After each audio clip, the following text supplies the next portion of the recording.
ఏమి నా పుణ్యము నీ మాల వేసే మోక్షమొచ్చే ఎంతమందికుంటుందయ్యా నిన్ను చేరే అదృష్టం ఆనందం పొంగేనయ్యా నిన్ను చూసిన క్షణం తండ్రి నిన్ను చూడంగానే కన్నీరు తన్నుకొచ్చే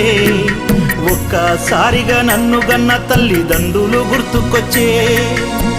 చక్కని మల్లె జాజి పూల పరుపు వేసి బంగారు ఊయల గట్టి ఊయలూపనా